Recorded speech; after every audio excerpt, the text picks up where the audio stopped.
David awoke with a start, saturated in his own sweat, releasing a panic-induced cry.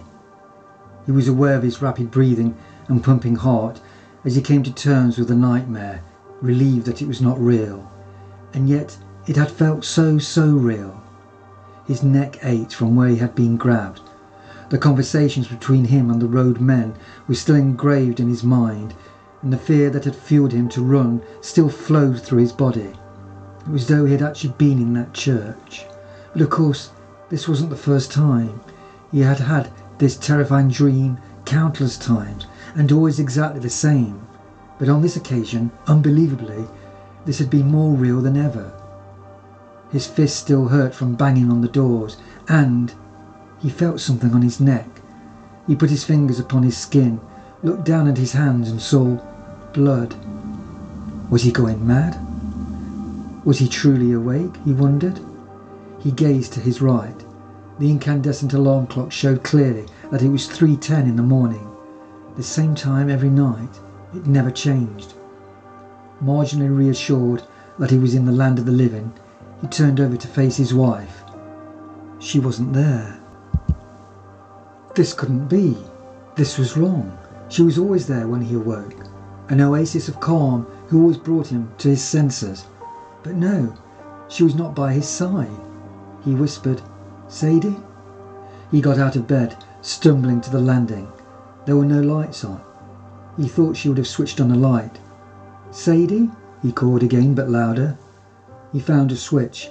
The sudden brightness made him pierce his eyes for a moment. "Sadie!" He rushed downstairs, holding on to the banister. Standing in the lounge, he was aware of a coldness. He realised that the front door was wide open, letting the cold night air in. Now he was worried for her. They had been living together for virtually 8 years, but they had barely been married for 24 hours. They had the wedding reception in London and driven all the way to Aberystwyth, a journey of 5 hours.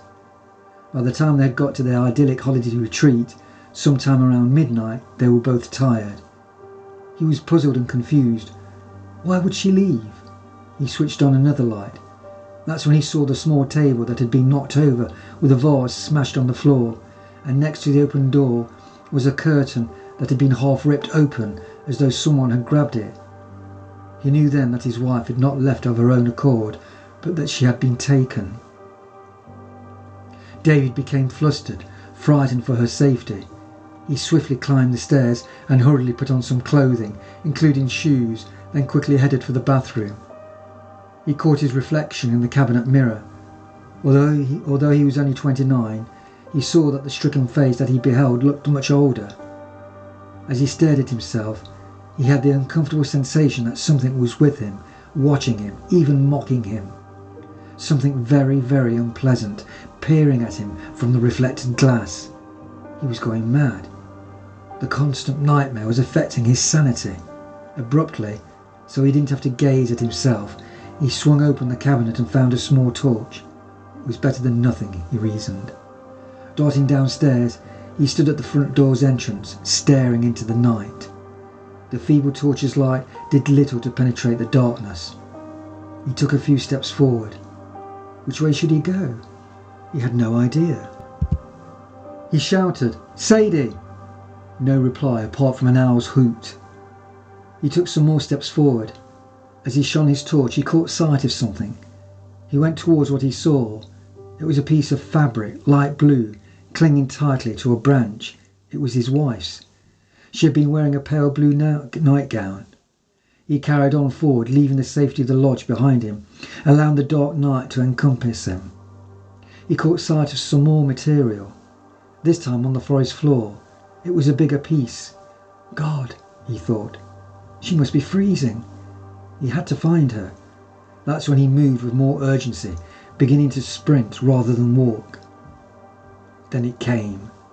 The sound he had heard in his dream, crashing through the night like waves upon a rock. He dropped the torch, its light immediately extinguished. Not only did he fear for his wife's safety, but for his own. The menacing roar erupted a second time, seemingly nearer, more terrifying than the first. He instantly ran away from where he assumed the source came from. He ran and ran, not thinking about where he was going, but only to get away from the dreaded sound that infiltrated the night like ominous thunder. The mighty roar of whatever chased him lunged at him from every direction, so that it confused and panicked him even more. Yes, he was desperate to find his wife, but he was just as eager to save his own skin as well.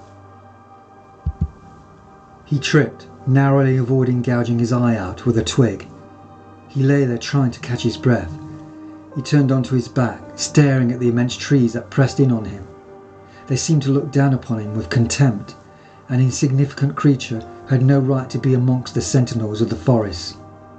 Then it came again, much nearer, much, much louder, a holler of the night that ignited his fear to an unparalleled level. He jumped up and ran, even faster than before if that were possible, muttering to himself, "I've got to get out of here, I've got to find Sadie." As he scampered through leaves, fallen branches and the uneven ground, he was convinced that he could hear the noise of his pursuer getting ever closer. He didn't know if it was his imagination, but he didn't dare look back. It only spurred him on to increase his speed. Suddenly, he was out in the open, on a deserted tarmac road. David paused for breath. A snarl erupted from the woods behind him. He was convinced he could feel the breath of the thing that hunted him. He immediately scampered away from the intimidating trees, up the road, in the hope of finding safety. His body ached, his legs were like lead, and he felt his heart was about to explode. But it was the fear that gave him the determination to carry on running and running. Another unholy utterance split the night apart. David had to see. He turned his head and saw a monstrosity that appeared nearly as large as the trees. He couldn't make much else out, except he noticed that upon its head it had two large curved horns that were pointed at the end. Whatever it was, the thing charged towards David, growling and drooling, intent on capturing the petrified human. Fuck! David rounded a bend and saw a church surrounded by a modest graveyard with a walled boundary. For a moment he faltered. This is just like the dream, he thought. He gazed at his watch. It showed 3:40.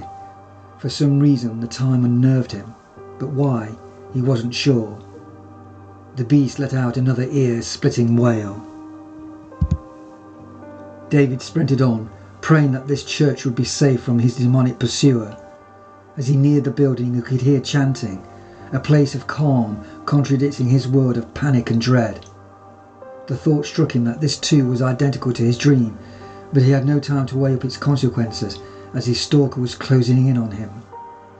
Ignoring his unease of what was real and what wasn't, he rushed up to the large wooden doors and thumped his fist on its surface. "Help me! Help me! Please help me!" The chanting ceased. He craned his neck. He couldn't see his predator. It should have reassured him, but in fact it unnerved him even more. He slammed his hand on the oak surface, shouting, "Let me in!" A lock turned. The door opened slightly, allowing a slither of light to bleed out into the night. Thank God, he thought. He tried to push forward, but the door wouldn't budge. "Please," he begged, "let me in." "Why?" came a deep, rich voice from within. David hesitated for a moment. He didn't expect to be quizzed. He wanted shelter, safety, not questions. "I want help." Then more frantically, "Please, you must help me." "Then by all means, come in." The door widened considerably. The light spilled out into the night, blinding David fleetingly. Men dressed in white robes were lined up on either side of the aisle, apart from the man who had opened the door. His robe was black. His eyes naturally locked on to the altar. There, lying on a table, blood copiously flowing from her neck, was his wife.